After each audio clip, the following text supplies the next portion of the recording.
দর্শক স্বাগত জানাচ্ছি নির্বাচন নিয়ে এখন টেলিভিশনের নিয়মিত আয়োজন ভোটের ট্রেনে। পুরো এই আয়োজন জুড়ে আপনাদের সঙ্গে আছি আমি বেলায়েত হোসাইন। দর্শক, আজকের ভোটের ট্রেনে শুরুতে একটু জানাতে চাই, আজকে নির্বাচন কমিশনে আইন শৃঙ্খলা বিষয়ক সভা অনুষ্ঠিত হয়েছে। সেই সভা শেষে নির্বাচন কমিশনের পক্ষ থেকে জানানো হয়েছে আগামী 28 ফেব্রুয়ারি পর্যন্ত সেনাবাহিনী বিচারিক ক্ষমতা সহ মাঠে নিয়োজিত থাকবে। তবে তারা কি দায়িত্ব পালন করবে, তাদের দায়িত্বের পরিধি কতটুকু হবে সেটা ঠিক করবে, নির্বাচনের সময় তারা কি দায়িত্ব পালন করবে সেটা ঠিক করবেন রিটার্নিং কর্মকর্তা কিংবা স্বরাষ্ট্র মন্ত্রণালয়। এ বিষয়ে নির্বাচন কমিশন সচিবের বক্তব্য শুনে আসতে চাই।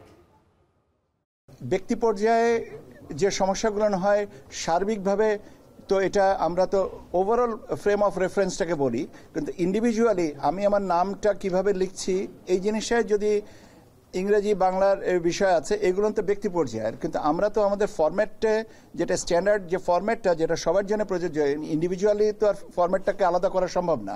Street number, apartment number, road number, এরকম ধরে অনেক জায়গার এগুলো এভিনিউ নাম্বার, এই ধরনের বিভিন্ন ভোকাবুলারি আমরা ব্যবহার করি। তো এখানে স্ট্যান্ডার্ড এই জায়গাটাতেই মেনলি ডিফিকাল্টিটা এইখানেই আছে।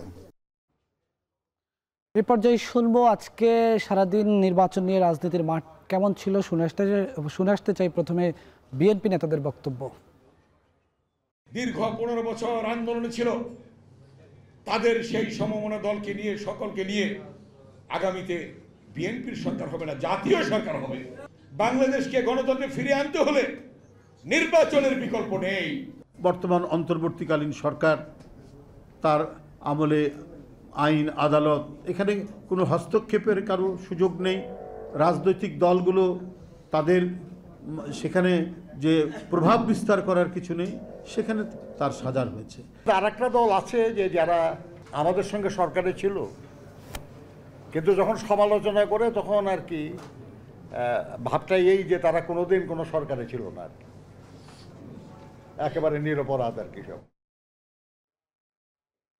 দর্শক, আজকে গণ অধিকার পরিষদের পক্ষ থেকে একটি সংবাদ সম্মেলন করা হয়েছে, সেখানে কথা বলেছেন গণ অধিকার পরিষদের সাধারণ সম্পাদক রাশেদ খান। তার বক্তব্য শুনব। অতীতের কাজের উপর মূল্যায়ন করেই আমরা নামগুলো ঘোষণা করেছি। যেহেতু গণ অধিকার পরিষদের 64 জেলায় আমাদের কার্যক্রম আছে, আজকে আমরা আমাদের দ্বিতীয় ধাপের যারা প্রার্থী তাদের নাম ঘোষণা করেছি। সাবেক প্রধানমন্ত্রী বেগম খালেদা জিয়া, তিনি যে আসনগুলো থেকে প্রার্থী হয়েছেন, সেই আসনগুলোতে গণ অধিকার পরিষদ কোনো প্রার্থী ঘোষণা করবে না। RICL TMX, যুগের পর যুগ স্থাপনা থাকে মজবুত। VRM প্রযুক্তির RICL TMX রড। এই পর্যায়ে শুরু করতে চাই আমাদের আজকের নিয়মিত আলোচনা। আজকের আলোচনার বিষয় আমরা ঠিক করেছি তফসিলের দ্বারে। এই বিষয় নিয়ে আলোচনার জন্য আমাদের সঙ্গে অনলাইনে যুক্ত হবে নির্বাচন কমিশনের সাবেক অতিরিক্ত সচিব জেসমিন টুলি। টুলি আপা, আপনাকে স্বাগত জানাচ্ছি আমাদের আজকের আলোচনায়। শুরুতে একটু আপনার কাছে প্রশ্নে যাই। আজকে এখন পর্যন্ত নির্বাচন কমিশনের যে কার্যক্রম, আজকে আইন শৃঙ্খলা বিষয়ক সভা করে ফেলেছে নির্বাচন কমিশন। তফসিল ঘোষণার জন্য নির্বাচন কমিশন সামগ্রিকভাবে যে প্রস্তুতি নেওয়া দরকার সেটিও মোটামুটি নেওয়া হয়ে গেছে। এখন পর্যন্ত এই নির্বাচন কমিশনের প্রস্তুতিকে আপনি কিভাবে মূল্যায়ন করবেন? আপনাকে অনেক ধন্যবাদ। আসলে নির্বাচন কমিশন নির্বাচনের আগে যে ধরনের কার্যক্রমগুলো করার কথা, অলমোস্ট তারা সবগুলোই গুছানো আছে। তাদের প্রস্তুতি আমার কাছে মনে হচ্ছে যে তারা প্রস্তুতি খুব ভালো, এবং আগাম তারা যে সমস্ত কার্যক্রমগুলো গ্রহণ করেছে সেগুলো নির্বাচনের জন্য অনেক সহায়ক হবে। এবং আইন শৃঙ্খলা নিয়েও কিন্তু তাদের দেখা গেছে যে তারা বেশ এটা নিয়েও তারা অনেক সভা করেছে এবং একটা প্ল্যানিং করছে কিভাবে এটা করা যায়। এবং তাদের আরেকটা জিনিস যে গণভোট যখন হবে সেটা নিয়েও তাদের কিন্তু কাজ করতে হচ্ছে পাশাপাশি। মানে বড় দুইটা নির্বাচন নিয়েই তাদের প্রস্তুতি মোটামুটি আমার কাছে মনে হয় যে ধরনের প্রস্তুতি থাকার কথা সেটা আসলে তাদের আছে। আপা, আজকে দেখলাম সেনাবাহিনীর ব্যাপারে একটি কথা বলা হয়েছে যে আগামী 28 ফেব্রুয়ারি পর্যন্ত বিচারিক ক্ষমতা সহ সেনাবাহিনী নির্বাচনের মাঠে থাকবে। আর অন্যদিকে নির্বাচন কমিশনের পক্ষ থেকে বলা হচ্ছে নির্বাচনের মাঠে সেনাবাহিনী আসলে কিভাবে দায়িত্ব পালন করবে এ বিষয়ে ঠিক করবে রিটার্নিং কর্মকর্তা কিংবা স্বরাষ্ট্র মন্ত্রণালয়। সেনাবাহিনীকে তো আইনশৃঙ্খলা বাহিনীর সঙ্গে এরই মধ্যে আরপিওতে যুক্ত করা হয়েছে। এই সেনাবাহিনীর আসলে দায়িত্বের বিষয়ে কি এখনো কোনো ধরনের কোনো সংশয় আছে কিনা, আপনি কি মনে করেন?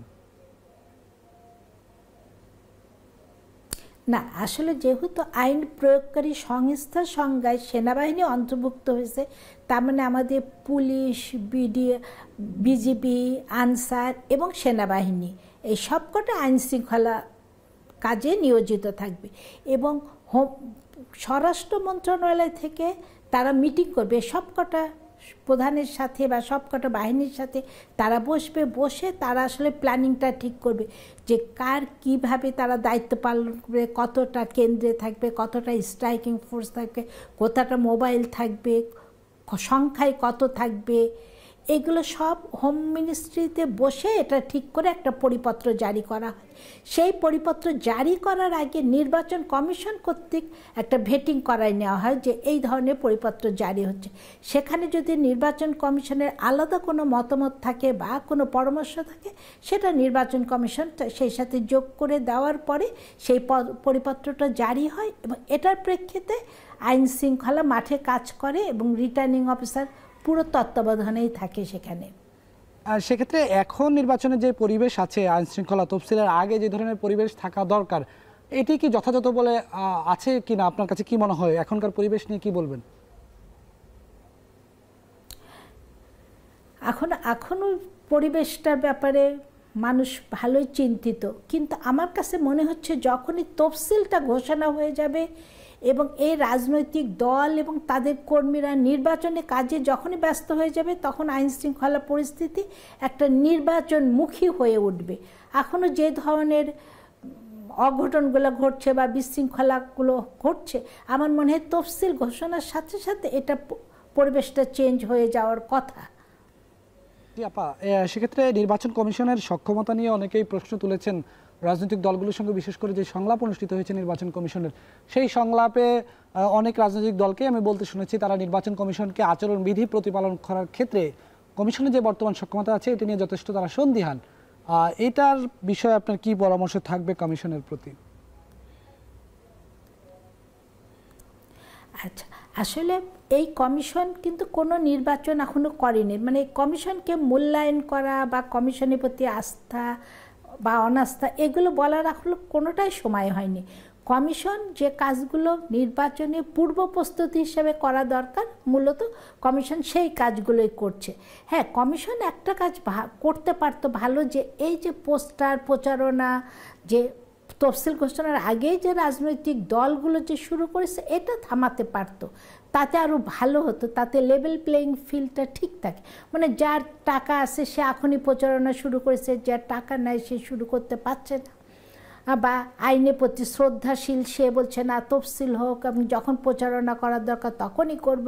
তো এই সমতা আনার জন্য কমিশন এখন যারা করছে তাদের থামানো উচিত ছিল। আসলে রাজনৈতিক দলগুলো এই সময় করে কি, মনোনয়ন নিয়ে ব্যস্ত থাকে, কাকে মনোনয়ন দেবে, কিভাবে জোট গঠন করবে, তাদের এজেন্ডা কি হবে বা তাদের ম্যানিফেস্টো কি থাকবে, এইগুলো নিয়ে আসলে মূলত এই সময়টা কাজ হয়। কিন্তু এবার একটু মাত্রাটা একটু অন্যরকম দেখা যাচ্ছে, যে এখনই প্রচারণার মতন করে তারা ভোট চাওয়া, ইভেন পোস্টার আমাদের আচরণ বিধিমালাতে পুরোপুরি নিষিদ্ধ। দেখা যাচ্ছে যে পোস্টার আছে অনেক জায়গায় বিলবোর্ড আছে অনেক জায়গায়, সব ধরনের প্রচারণা সামগ্রী দিয়ে কিন্তু পুরো আমার মনে হয় পুরো দেশেই এটা হয়েছে। কমিশন আমার কাছে আর একটা জিনিস মনে হয় যে তফসিল ঘোষণার সাথে সাথে 48 ঘন্টার একটা সময় বেঁধে দেয় প্রার্থী এবং রাজনৈতিক দলগুলো, যে সেই সময়ে তোমরা সব কিছু সরাই ফেলো। সেটার জন্য হয়তো বা তারা ওয়েট করছে।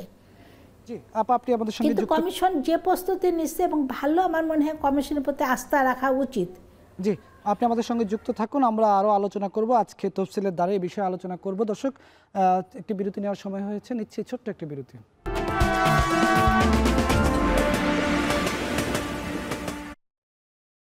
দর্শক, স্বাগত আরেকবার, দেখছেন ভোটের ট্রেন, সঙ্গে আছি আমি বেলায়েত হোসাইন। দর্শক, আমরা আলোচনা করছিলাম তফসিলের প্রস্তুতি নিয়ে। আলোচনার বিষয় ছিল তফসিলের দ্বারে। বিষয় আলোচনার জন্য আমাদের সঙ্গে আছেন নির্বাচন কমিশনের সাবেক অতিরিক্ত সচিব জেসমিন টুলি। টুলি আপা, যেই প্রশ্নটা করতে চাই বিরতির পর, সেটি হচ্ছে এই যে নির্বাচনের সামগ্রিকভাবে নানা ধরনের পরিস্থিতি থাকে, এই নির্বাচন তো একদিকে 24-এর গণ অভ্যুত্থান পরবর্তী একটা প্রেক্ষাপট আছে, যারা গণ অভ্যুত্থানে পতিত হয়েছে তাদের নির্বাচনকে তারা যদি কোনোভাবে নির্বাচন ঠেকানোর চেষ্টা করে কিংবা যদি কোনো আঞ্চলিক বাধার মুখে পড়ে নির্বাচন, সেক্ষেত্রে এই কমিশন আসলে কতটুকু পেরে উঠবে এই সব কিছুকে আঞ্জাম দেওয়ার ক্ষেত্রে? আচ্ছা, আসলে এটা খুবই একটা গুরুত্বপূর্ণ প্রশ্ন। দেখেন, এর আগেও আমাদের অতীতে অনেক সময় দেখা গেছে যে নির্বাচনে যারা অংশগ্রহণ করেনি তারা নির্বাচন প্রতিহত করার ডাক, সরকার যদি নির্বাচন কমিশনকে সহযোগিতা করে আর যে সমস্ত রাজনৈতিক দল নির্বাচনে অংশগ্রহণ করছে সবার যদি মিলিত একটা প্রচেষ্টা থাকে তাহলে দেশের নির্বাচনটা অবশ্যই হবে। কারণ নির্বাচনটা প্রত্যেক ভোটার এবং প্রত্যেক মানুষ যেহেতু দীর্ঘদিন তারা ভোট দেয়নি, তাদের একটা আকাঙ্ক্ষাতে পরিণত হয়েছে যে আমরা আগামী নির্বাচনে ভালোভাবে সুষ্ঠুভাবে ভোট দিব। সেই জন্য নির্বাচন কমিশনকে এখানে অবশ্যই সরকারের একটা বড় ভূমিকা থাকবে সহায়ক হিসাবে, কারণ নির্বাচন কমিশন তো একা কিছু করতে পারবে না।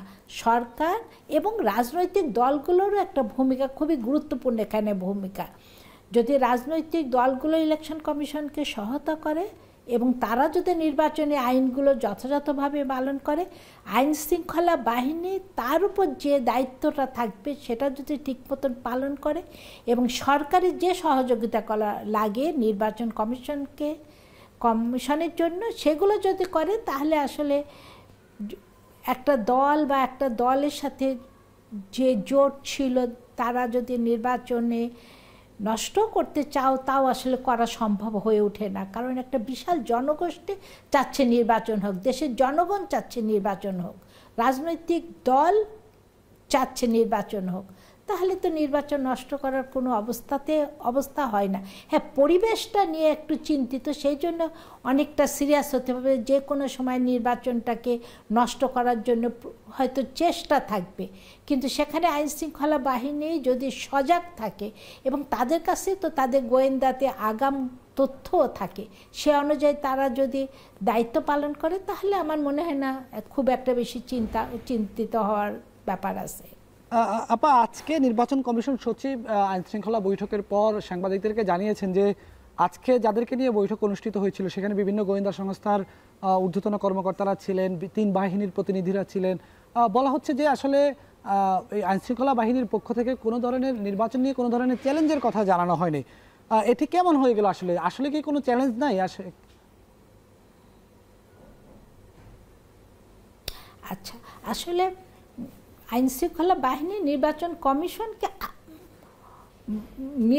কমিশনকে আশ্বস্ত করতে চায় যে আসলে যে কোনো চিন্তার বিষয় না তারা, কিন্তু তাদের মাথায় আমার কাছে যা মনে হয় যে আইনশৃঙ্খলা বাহিনী নিশ্চয়ই তাদের মাথায় আসে যে তারা জানে যে যদি কোনো রাজনৈতিক দল, বিশেষ করে আওয়ামী লীগ তো বহুদিন দেশে শাসন করেছে এবং তাদের বেশ ভালো পরিমাণ ভোটার আছে, প্লাস একটা বড় দল, সব কিছু মিলা এবং তার সাথে তার জোট সঙ্গেও বেশ কিছু দল আছে, তাদের যে একদম কার্যক্রম চুপ থাকবে এটাও কিন্তু ভাবার কোনো অবকাশ নাই।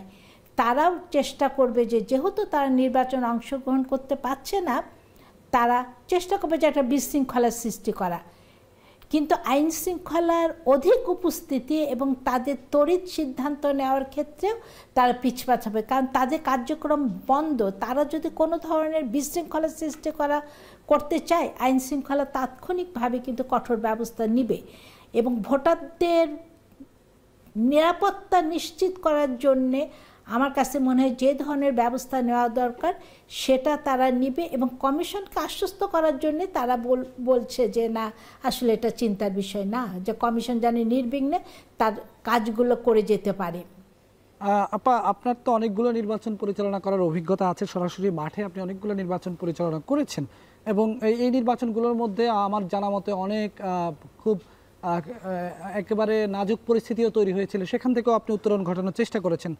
আপনার অভিজ্ঞতা অনুযায়ী যদি আপনার কাছে জানতে চাই আমি, যে আসলে সেনাবাহিনীকে যখন নির্বাচনের মাঠে, গত নির্বাচন পর্যন্ত আমরা দেখেছি সেনাবাহিনী শুধু স্ট্রাইকিং ফোর্স হিসেবে নির্বাচনের মাঠে থাকতো, এখন বলা হচ্ছে সেনাবাহিনী আইনশৃঙ্খলা বাহিনীর সংজ্ঞায় থাকবে। এই বাস্তবতায় জামাত ইসলামের পক্ষ থেকে দাবি করা হচ্ছে প্রতি কেন্দ্রে 5 জন করে সেনাবাহিনী যাতে দেওয়া হয়। আসলে যৌক্তিকভাবে সেনাবাহিনীকে কিভাবে মোতায়েন করলে নির্বাচনটা আসলে ভালোভাবে উঠে আসবে বলে আপনি মনে করেন? আচ্ছা, আসলে আমাদের দেখতে হবে যে নির্বাচনের বিশৃঙ্খলাটা কোথায় কোথায় ঘটে। কেন্দ্রে যে শুধু বিশৃঙ্খলা ঘটে তা না, ভোটাররা বাড়ি থেকে আসার পথেও তারা কিন্তু বিভিন্ন ধরনের বিশৃঙ্খলার মুখোমুখি হতে পারে। সেই জন্যে যদি সেনাবাহিনী কয়েকটা কেন্দ্র নিয়ে কন্টিনিউয়াস একটা রাউন্ডের মধ্যে থাকে, একবার হয়তো সেনাবাহিনী থাকলো, একবার বিজিবি থাকলো, তাদের যে ফোর্সগুলো থাকে মানে পুরো এলাকাতে দৃশ্যমান অবস্থায় তাদের যদি উপস্থিতি দেখা যায়, শুধু এক জায়গায় থাকার চাইতে পুরো নির্বাচনী এলাকার মধ্যে তাদের উপস্থিতিটা মানুষকে নিরাপত্তা বেশি দেয় বা তারা নিরাপদ বোধ করে। ভোট কেন্দ্রের ভিতরে কিন্তু তারা পুলিশ এবং আনসার থাকে। আর আপনি জানেন তো আমাদের কেন্দ্র প্রায় 43,000, সারা দেশে 43,000 কেন্দ্রে 5 জন করে সেনাবাহিনী দেওয়া মানে প্রায় 2.5 লক্ষ সদস্য দরকার হবে। কিন্তু এত সদস্য তো শুধু নির্বাচনের জন্যেই দেওয়া সম্ভব, আমি যেটা বুঝি যে দেওয়া সম্ভব হবে না, কারণ দেশের নিরাপত্তার বিষয়টা থাকে, এছাড়া নর্মাল আইন শৃঙ্খলা পরিস্থিতির বিষয়গুলোও থাকে। সব মিলায়ে পুলিশ, বিজিবি, আনসার, সেনাবাহিনী সব টোটাল ফোর্সগুলো যদি ঠিক জায়গায় মোতায়েন করা যায়, যদি দেখেন দূরবর্তী কেন্দ্র আছে যেখানে আমরা, এবং গোয়েন্দা সংস্থার কাছে হাতে থাকে যে কোন এলাকাতে কিভাবে বিশৃঙ্খলার সৃষ্টি হবে। আসলে যে সমস্ত রাজনৈতিক দলগুলো নির্বাচনে অংশগ্রহণ করছে তারা যদি বিশৃঙ্খলা না করে, একদম বাইরে থেকে এসে কিন্তু এই নির্বাচনকে নষ্ট করা প্রায় অসম্ভব, কারণ সেনাবাহিনী সহ সমস্ত আইনশৃঙ্খলা বাহিনীর উপস্থিতি একটা দৃশ্যমান থাকে সেখানে। জি, আপনাকে সেই জন্য আমার কাছে মনে হয় যে প্রতি কেন্দ্রে 5 জনেরটা রাখাটা সম্ভব হবে কিনা আমার জানা নাই। জি, আমাদের সঙ্গে যুক্ত থাকুন আপা। আরেকটি বিরতি নেওয়ার সময় হয়েছে। দর্শক, আমরা আলোচনা করছিলাম তফসিলের দ্বারে বা তফসিলের প্রস্তুতি নিয়ে। দর্শক যুক্ত থাকুন, আমরা আরেকটি বিরতি নিচ্ছি। বিরতির পর ফিরে এসে আবারও যুক্ত হবো আলোচনা। দর্শক স্বাগত, আরেকবার দেখছেন ভোটের ট্রেন, সঙ্গে যুক্ত আছি আমি বেলায়েত হোসাইন। আমরা আলোচনা করছিলাম তফসিলের প্রস্তুতি নিয়ে। এই বিষয়ে আলোচনার জন্য আমাদের সঙ্গে যুক্ত আছেন নির্বাচন কমিশনের সাবেক অতিরিক্ত সচিব জেসমিন টুলি আপা। আরেকটি প্রশ্ন করতে চাই, সেটি হচ্ছে এই যে নির্বাচনে অনেক সময় কালো টাকার যে প্রভাব, এমনিতেই এখন গত কয়েকদিন ধরে বা এই সরকার আসার পর থেকে সবচেয়ে বেশি আর্থিক খাতের বিশৃঙ্খলা নিয়ে যে আলাপ হয়েছে, যে আলোচনা হয়েছে, যে অনেক টাকা দেশের বাইরে চলে গেছে, অনেক টাকা পাচার হয়ে গেছে, কিংবা অনেক বেশি দুর্নীতি হয়েছে। এই টাকাগুলো যদি নির্বাচনের মাঠে কোনো কারণে বিশৃঙ্খলা দেওয়ার জন্য যদি আশঙ্কা করা হচ্ছে যে এইগুলো যদি নির্বাচনের মাঠে ছেড়ে দেওয়া হয়, তাহলে কি ধরনের পরিস্থিতি তৈরি হতে পারে, আর নির্বাচন কমিশন সেখান থেকে কিভাবে উত্তরণ ঘটাবে পরিবেশের? আচ্ছা, এটা আসলে খুবই একটা চিন্তার বিষয়, যেহেতু অনেক কালো টাকা বা অনেক টাকা যারা ছিল এর আগে ক্ষমতা তাদের হাতে রয়ে গেছে বা তাদের নেতা কর্মীদের হাতে, এবং কিছু টাকা দেশের বাইরে গেছে। দেশের বাইরে থেকেও টাকার ব্যবহার এখানে হতে পারে এবং দেশের ভিতরের টাকাও হতে পারে। এটা যেটা হলো, আমার মনে হচ্ছে যে নির্বাচনের কিছু বিশৃঙ্খলা সৃষ্টির কাজে হয়তো এই টাকাটা ব্যবহার হতে পারে, বা ভোটারদের কোনো ধরনের প্রভাবিত করার জন্যে হয়তো নির্বাচনের কোনো কাজে হতে পারে, গণভোটের কাজে হতে পারে, জাতীয় সংসদের নির্বাচনী কাজ। এই ক্ষেত্রে কালো টাকার ব্যবহার রোধ করার জন্যে যেটা আমাদের ফিনান্সিয়াল যে সমস্ত ইউনিটগুলো আছে, বিশেষ করে তাদেরও সতর্ক দৃষ্টি থাকতে হবে, এবং মাঠে যারা আইন শৃঙ্খলা, যে এই সময় তো সাধারণত আসলে ক্যাশ টাকা বহন করে, এটা তো ব্যাংকিং চ্যানেলের মধ্যে এই টাকাটা খুব কমই ঢোকে। যা হয় মাঠে যেটা হয় যে ক্যাশ টাকাতেই এটাকেই করে। তার যদি সতর্ক দৃষ্টি রাখা যে কোথাও টাকা বিলি হচ্ছে কিনা সন্ধ্যার পর বা কোনো এমন জায়গায় যে টাকাটা যেতে পারে, আমাদের গোয়েন্দা বাহিনীগুলোকে এই ক্ষেত্রে তৎপর থাকতে হবে আসলে, যে তারা তাদের যে সমস্ত সোর্স থাকে বিভিন্ন জায়গায় তাদের সোর্সগুলো কাজে লাগানো, যে কোথাও টাকা এরকম ডিস্ট্রিবিউশন হচ্ছে কিনা, কারোর হাতে হঠাৎ করে কোনো টাকা ঢুকলো তার অ্যাকাউন্টে অথবা তার হাতে এসছে কিনা। আমার মনে হয় যদি আমাদের গোয়েন্দা সংস্থাগুলো তাদের সোর্সগুলো এই সময় ব্যবহার করে, এই কালো টাকা, শুধু কালো টাকা না, বেআইনি অস্ত্রটাও একটা বড় হুমকি হয়ে দেখা দেয়। কারণ আমাদের অনেকগুলো থানা লুট হয়েছে ওই সময়ে। তো এই অস্ত্রগুলোই বা কোথায় আছে, কিভাবে, মানে নির্বাচনের সময় কালো টাকা, অস্ত্র এগুলো ব্যবহার হয়, কিন্তু এবার একটু অতিরিক্ত ব্যবহার হওয়ার যে সম্ভাবনা মানুষ চিন্তিত আছে।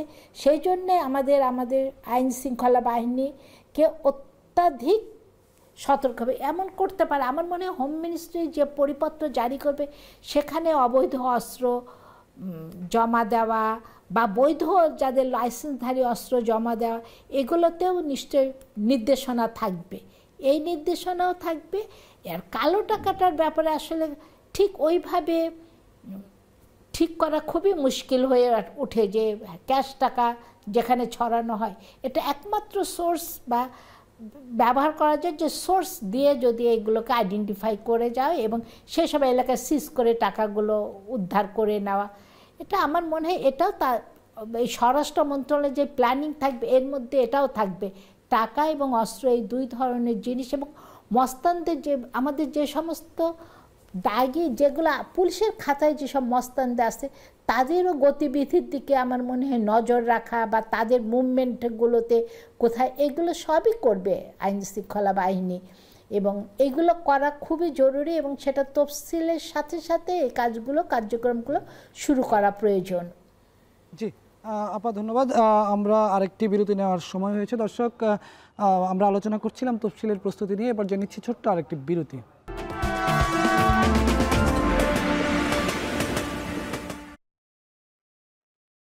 দর্শক স্বাগত আরেকবার, দেখছেন ভোটের ট্রেন। আমরা আলোচনা করছিলাম তফসিলের প্রস্তুতি নিয়ে, আলোচনার বিষয় তফসিলের দ্বারে। আপা আপনার কাছে শেষ প্রশ্ন, আমরা যখন আলোচনা করছিলাম ঠিক এই মুহূর্তে রাজধানীর একটি জায়গায় 4টি ককটেল বিস্ফোরণের ঘটনা ঘটেছে, সার্বিকভাবে নানা জায়গায় নানা ধরনের ঘটনা ঘটছে। এই যে ঘটনাগুলো যখন ঘটছে এগুলো তো এর আগেও আমরা দেখেছি নির্বাচনের সময় আসলে ঘটে। আলটিমেটলি যদি এগুলো আসলে কি নির্বাচনের পথে খুব বড় কোনো বাধা তৈরি করতে পারে বলে আপনি মনে করেন?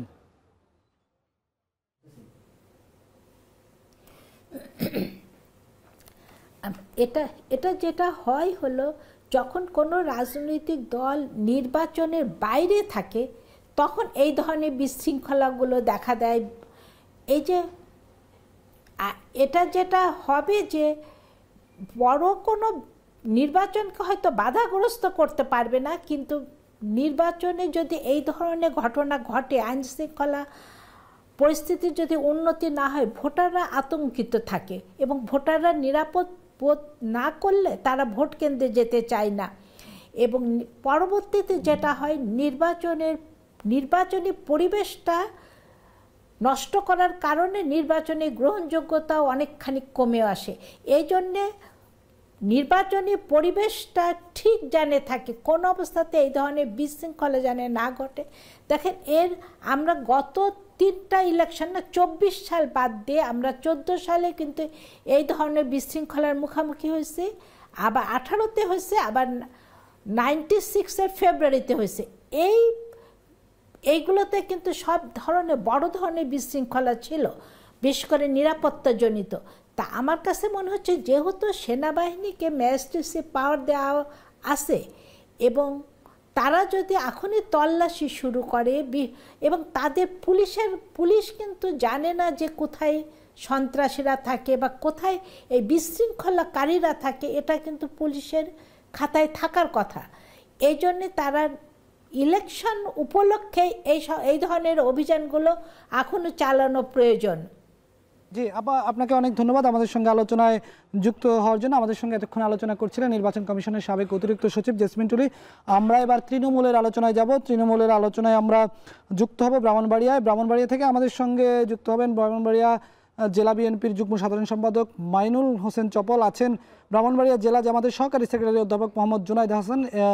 এই দুজনের সঙ্গে আলোচনা করবেন আমাদের সহকর্মী আজিজুল সঞ্চয়। আজিজুল সঞ্চয়, আপনার মাধ্যমে তাদের কাছে জানতে চাই তৃণমূল থেকে তারা নির্বাচন কমিশনের যে তফসিলের প্রস্তুতি সেটাকে কিভাবে মূল্যায়ন করবে, সামগ্রিকভাবে এখন যে পরিবেশ আছে সেই পরিবেশ ব্রাহ্মণবাড়িয়ায় কতটা নির্বাচন সহায়ক পরিবেশ আছে সেটি একটু জানার চেষ্টা করব।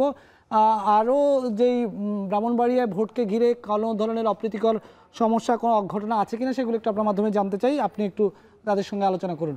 সঞ্চয়।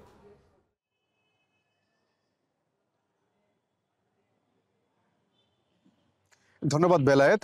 ভোটের ট্রেনে আজকে আমাদের সঙ্গে ব্রাহ্মণবাড়িয়া থেকে দুইজন অতিথি যুক্ত আছেন। আমার বাম পাশে আছেন ব্রাহ্মণবাড়িয়া জেলার জামায়াতে ইসলামীর সহকারী সেক্রেটারি অধ্যাপক মোহাম্মদ জুনাইদ হাসান। আমার ডান পাশে আছেন ব্রাহ্মণবাড়িয়া জেলা বিএনপির যুগ্ম সাধারণ সম্পাদক এবং ব্রাহ্মণবাড়িয়া সরকারি কলেজের সাবেক এজিএস মাইনুল হোসেন চপল। আজকে আমরা তাদের সঙ্গে এই তফসিল নিয়ে আলোচনা করব। আমি শুরুতে যদি জানতে চাইবো, আমার ডান পাশে যিনি আছেন ব্রাহ্মণবাড়িয়া জেলা বিএনপির যুগ্ম সাধারণ সম্পাদক, এই যে দেশের বর্তমান প্রেক্ষাপটে নির্বাচন কমিশন যে তফসিল ঘোষণার প্রস্তুতি নিচ্ছে সেটি আসলে এই এখনকার এই পরিবেশে সেটি কতটুকু সহায়ক হবে, এবং এছাড়া এই নির্বাচন কমিশন যেই প্রস্তুতি নিচ্ছে সেটি নিয়ে আসলে আপনারা কতটুকু সন্তুষ্ট বা আপনারা আস্থা রাখছেন, এই বিষয়টি একটু আমাদেরকে বলবেন। ধন্যবাদ এখন টিভি এবং আপনাকে। নির্বাচনী তফসিল ঘোষণার জন্য পুরো জাতির সাথে আমরা অত্যন্ত উদ্গ্রীব হয়ে অপেক্ষা করছি এবং আমরা মনে করি নির্বাচন একটি উৎসব এবং এই উৎসবের পূর্বশর্তই হচ্ছে তফসিল ঘোষণার মাধ্যমে আমরা উৎসবের যাত্রাপথে ইনশাল্লাহ উত্তরণ করব। আর নির্বাচনের পরিবেশ নিয়ে আপনি যে প্রশ্ন করেছেন, নির্বাচন কমিশনের এই পর্যন্ত নির্বাচন নিয়ে যেই তফসিল ঘোষণার পূর্ব পর্যন্ত ওনাদের যে প্রস্তুতি, আমাদের কাছে আমরা অত্যন্ত আশাবাদী এই নির্বাচন কমিশনের আন্ডারে অবাধ, সুষ্ঠু, নিরপেক্ষ এবং গ্রহণযোগ্য নির্বাচন অনুষ্ঠিত হবে ইনশাল্লাহ।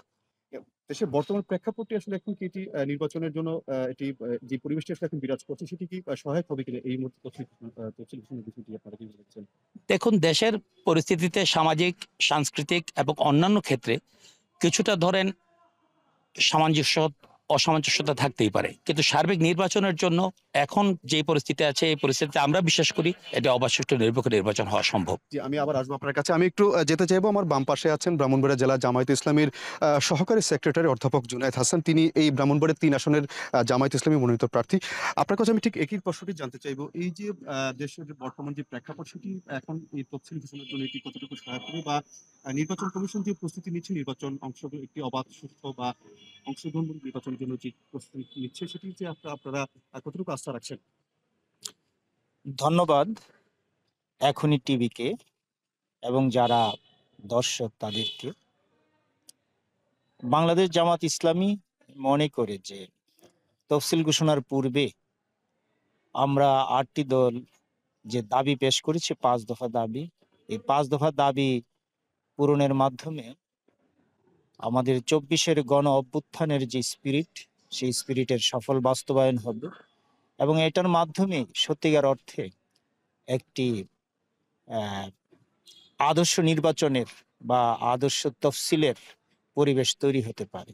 আমরা বলেছি যে জাতীয় সংসদের পূর্বেই গণভোট প্রয়োজন লেভেল প্লেইং ফিল্ড, প্রয়োজন দৃশ্যমান বিচার, বিগত ফ্যাসিবাদী সরকারের যে খুন, গুম, হত্যাকাণ্ড সেগুলোর বিচার প্রয়োজন।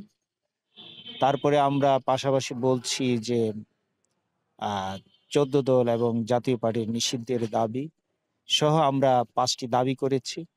এই দাবিগুলি যদি পূরণ হয় তাহলে আমি মনে করি যে তফসিল ঘোষণের শতভাগ পরিবেশ বজায় থাকবে এবং দেশে একটি অবাধ নির্বাচন হবে। আমি জানতে চাচ্ছিলাম যে আপনার কাছে যে নির্বাচন কমিশন যে প্রস্তুতি নিয়েছে সেই প্রস্তুতিতে আপনার দল জামায়াতে ইসলামী সন্তুষ্ট কিনা? আমি তো বলেছি যে তফসিল ঘোষণার পূর্বে আমরা যে 5 দফা দাবি করেছি সেটা বাস্তবায়নের মাধ্যমে জনগণের আশা শতভাগ বাস্তবায়ন হতে পারে। সেটা বাস্তবায়ন না হলে ভবিষ্যৎ বলে দেবে। আরেকটি প্রশ্ন আপনার কাছে জানতে চাইবো যে আপনি যে আসন থেকে নির্বাচন করছেন এই আসনে আপনি এখন ভোটের পরিবেশ কেমন দেখেন, সেটি কি শান্তিপূর্ণভাবে ভোট সম্ভব কিনা কি মনে করছেন? এখন পর্যন্ত আমরা জনগণের মধ্যে আমরা নির্বাচনের পরিবেশ পজিটিভ দেখছি। এখনো পর্যন্ত কোথাও কোনো সংঘাত মুখর পরিবেশ তৈরি হয়নি। আমরা আশা করব এই পরিবেশটা যেন ইলেকশন ডে পর্যন্ত বজায় থাকে। ধন্যবাদ আপনাকে। আমি একটু আরেকবার যেতে চাই মাইনুল হোসেন চপলের কাছে। তিনি ব্রাহ্মণবাড়িয়া জেলা বিএনপি যুগ্ম সাধারণ সম্পাদক।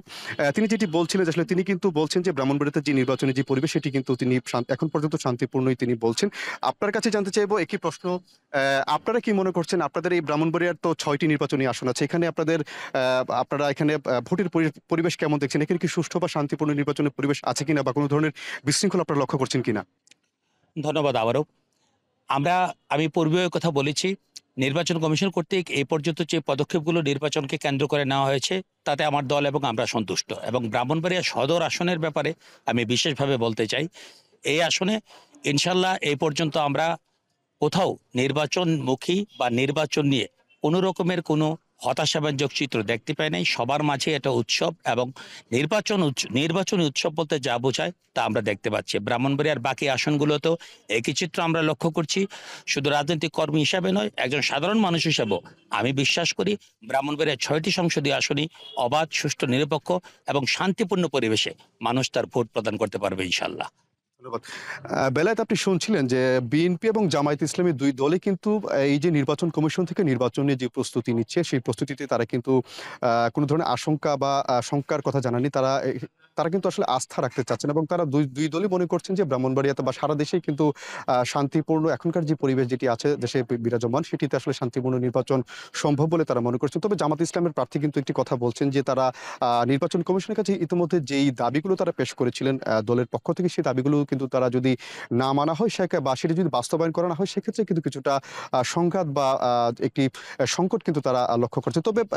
তবে বিপরীত দিকে কিন্তু বিএনপি কিন্তু বলছে যে তারা আসলে এখন পর্যন্ত নির্বাচন কমিশনের প্রস্তুতি বা যে ধরনের কার্যক্রম তারা দেখছে সেটি কিন্তু শান্তিপূর্ণভাবে এবং এটিতে তারা কিন্তু সন্তুষ্টি প্রকাশ করেছেন। এছাড়া তিনি কিন্তু বলছেন যে ব্রাহ্মণবাড়িয়া তথা সমগ্র দেশেই কিন্তু একটি উৎসবের আমেজ ইতিমধ্যে বিরাজ করছে বলে তারা লক্ষ্য করছেন এবং ব্রাহ্মণবাড়িয়াতেও কিন্তু শান্তিপূর্ণভাবে নির্বাচন অনুষ্ঠিত হবে বলে তারা আশা প্রকাশ করছেন। তো বেলায়েত, আমার কাছে এই ছিল এই যে তফসিল নিয়ে দুই দলের ভাবনা, তারা আসলে কি ভাবছেন, তারা কতটুকু এটি নিয়ে আসলে নির্বাচন কমিশনের কাছে তাদের কি প্রস্তাবনা বা কি দাবি সেটি নিয়ে তারা তাদের ভাবনা জানাচ্ছিলেন। তো বেলায়েত, আমার কাছে এই ছিল ব্রাহ্মণবাড়িয়া থেকে এখানকার সবশেষ খবর। অনেক ধন্যবাদ আজিজুল শুনছে, আমাদেরকে জানাচ্ছিলেন ব্রাহ্মণবাড়িয়ার দুজন নেতার পর্যবেক্ষণ। তারা তফসিলের প্রস্তুতি নিয়ে তারা কথা বলছিলেন, আমাদের সঙ্গে তুলে ধরছিলেন তাদের নিজস্ব মতামত। এক পাশাপাশি ব্রাহ্মণবাড়িয়ার পরিবেশ সম্পর্কে আমরা জানছিলাম। দর্শক, এই ছিল আজকের ভোটের ট্রেনের আয়োজন। সাথে থাকার জন্য ধন্যবাদ।